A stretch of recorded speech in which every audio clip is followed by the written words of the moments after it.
Well, I woke up this morning kind of feeling like I'd been on a massive bender. Felt really hungover, but that was it. It was just a headache. And it's now the afternoon.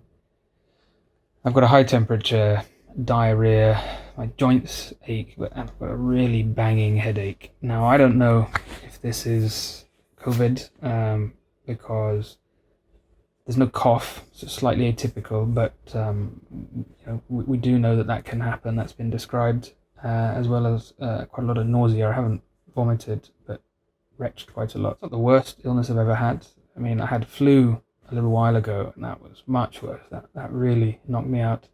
Of course, this could get worse. It's the first day my baby son had a high fever today as well. Now, it would be nice to know categorically if this is it, and then I could feel a lot more productive going back to work, knowing that I've had it, and in all likelihood, we don't know again for definite, but I would be immune.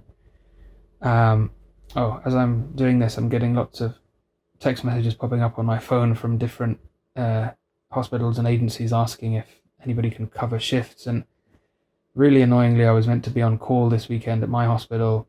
So this is terrible timing. I really hate dropping my colleagues in it like this last minute. But this is the reality I think we're going to have to get used to over forthcoming months. The bosses, so the way it works is there's always a doctor at every level, one on call at any time, for cardiology, for example, or whatever specialty. And the bosses were saying that basically from now on, everyone's on call all the time, because people are going to drop like flies and other people have got to step in, and that's just how it is. Study leave, going to a course or studying for an exam has all been cancelled nationwide, and annual leave has been cancelled in the short term. Now, the national policy is not testing healthcare workers, which there's nothing to do with my hospital. That's a government thing, which really makes it challenging to know if this is it, because it's not typical. I don't have a cough. I've got a bit of a sniffle, but no cough, which is the second most common symptom along with fever. Anyway, so it looks like I'm going to be self-isolating for a while, and now comes the difficult decision to know where I should stay. I mean, I'm at home at the moment. My kids are just in the next room with my wife, so they've already been exposed because symptoms only develop after a few days. So we know, we strongly suspect there is asymptomatic spread. So people are spreading the virus before they develop symptoms. This is what fits with the patterns that we're seeing. And if one of them's already got a temperature, we assume this is what it is. There's so much guesswork, but whether I should just move out for the next week, but where to? We are not rich oligarchs with several properties all over London, unfortunately.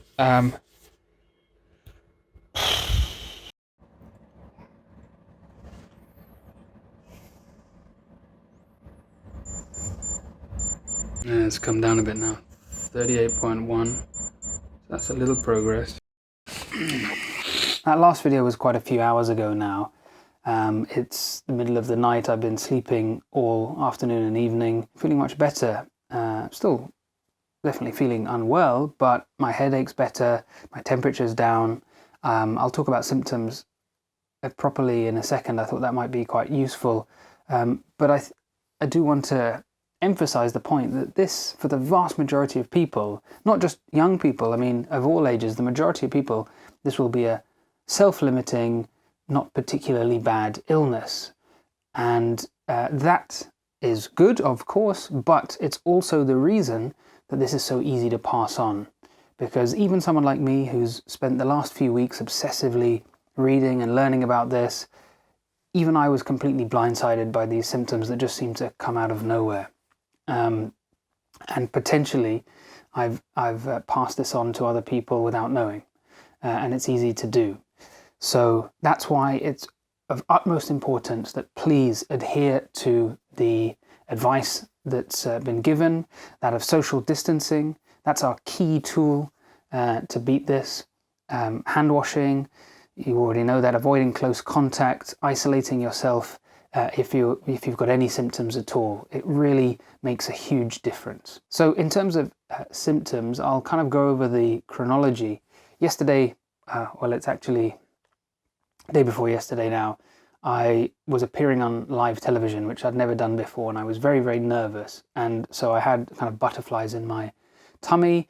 And in retrospect, maybe that was the first symptom, but I just chalked it up to nerves. And I was there for the whole day. I was on twice. So I was kind of had this nervous energy the whole day, and I was feeling this thing, but I didn't feel unwell at all. I wouldn't have gone if I felt unwell. Thankfully, the studios were really prepared. They already had a skeleton staff there. Most people were not in the office. They're working from home. None of us made physical contact, no handshaking. There were hand sanitizer bottles everywhere, lots of hand washing, and we all maintained a distance from each other. So I'm relieved from that point of view. And also, crucially, I don't have a cough and I wasn't sneezing, because those we feel are probably the main ways that this is spread.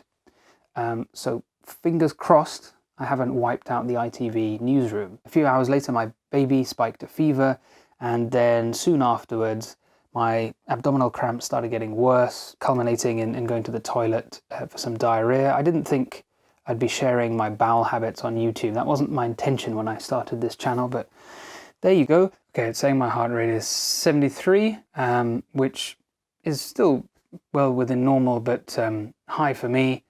And oxygen saturation is 97%, which is nothing to worry about. But we assume that because I'm not having any breathing issues, so I wouldn't have expected that to be abnormal.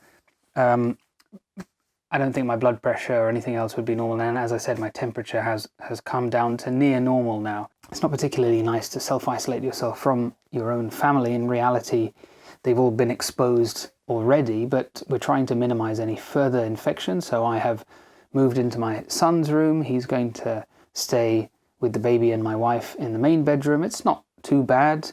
All my clothes already live here, because even though there's ample wardrobe space in the master bedroom, none of it belongs to me. And I get to play with all the toys, so positives. But it wasn't very fun when my two kids were kind of chasing me around the flat and wondering why I wouldn't give them a cuddle or get near them when I was moving all the stuff into this room. But they need to learn how the world works. It'll make them stronger. Tough love. I do really feel for my wife. She's not only expected to work from home, but she now has to look after two kids all the time because schools are closed, and I'm not going to be able to help for the next week because I'm going to be isolated, and even thereafter I'll be going to work, whereas she'll be stuck at home. This is something I've been thinking about quite a lot recently, in that there's been much focus on healthcare workers, understandably so, during a time like this, but there's a lot that I'm quite grateful for as a healthcare professional, because I get to go to work every day, well, not for the next week, and have the same social interactions that I have ordinarily. Okay, the work environment is going to be different for the foreseeable future, but you still have those friendships and work interactions which people who are working from home won't have. I'm less likely to face that kind of loneliness.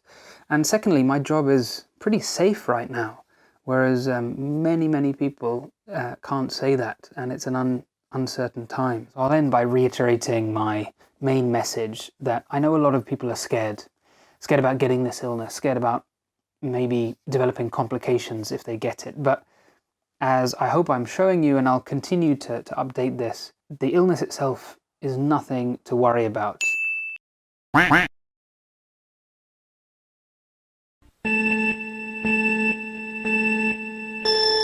But that doesn't mean you should be blasé about getting it. Just because most people will have a mild illness that you'll recover from on your own without any need for medical help, it doesn't mean that's the case for everybody. So please, to the spring breakers who refuse to have their plans curtailed that I saw on a video on today, or on the news yesterday of some young people in a packed out gym in the Midlands where they weren't at all bothered about getting this bug or spreading it around, please try to think about other people in society. This is something that we can all affect. There is one other job that it occurs to me may be quite safe during a period like this, So maybe some of you could consider pivoting towards it. With all the students home from school and university, educational YouTuber